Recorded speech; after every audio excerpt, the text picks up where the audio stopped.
In English, we often use the word quite when we are talking, and there's a number of different ways to use the word quite when you're describing people or places. In this English lesson, I'll look at quite a few ways that you can use the word quite when you're speaking English, and when you're done, I think you'll be quite a bit better at using the word quite.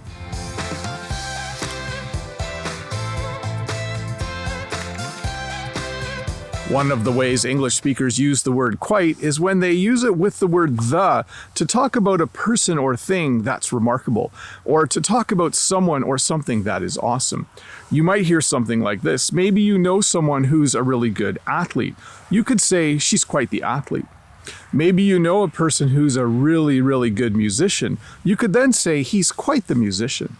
Maybe you've gone to the city and there's a really, really big building and it just looks awesome. You could say, wow, this is quite the building.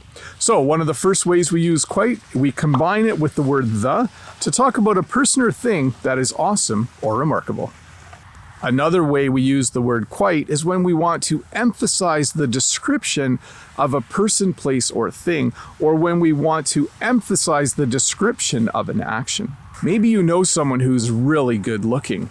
You could use the word quite in the same way we use the word very. You could say, he is quite handsome.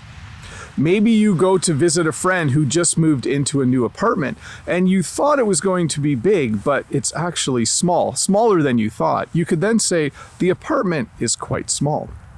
I came outside today to make this video and I would have to say it's quite cold out here today. Right now, I am talking quite slowly, and right now I'm talking quite quickly. So you can use the word quite to describe a person, to describe a place, to describe your environment, or to describe an action that is happening as well. And again, it's used almost exactly the same way as you would use the word very.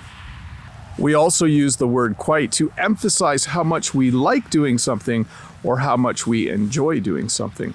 Maybe you have a camera and you take pictures and you like taking pictures. You could say to someone, I quite like taking pictures with my new camera. Maybe you have started exercising and you've been doing it for a few months. If you were having a conversation with someone, you could say, I quite enjoy exercising. So once again, you can use the word quite to kind of emphasize how much you like doing something or how much you enjoy doing it. You'll often hear English speakers using the word quite in a sentence where they're already describing something and they just want to add an extra word to emphasize it a bit more. I could say this silo is a big building, but I could also say this silo is quite a big building. When I make these videos, it is a big job. It's a lot of work. But I could also say when I make these videos, it's quite a big job. I could use the word quite to once again emphasize what I'm saying. I do have to apologize because English speakers love to add extra words into sentences when sometimes they don't seem completely necessary, and quite is one of those words. We quite often add the word quite. We add it quite a bit. We add it quite a lot to sentences.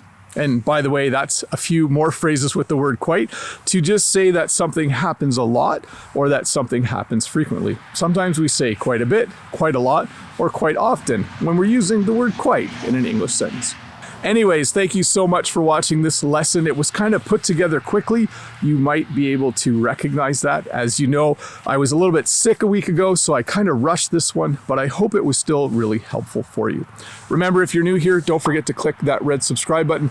Give me a thumbs up, leave a comment, and of course, if you have a little bit of extra time, why don't you stick around and watch another English lesson.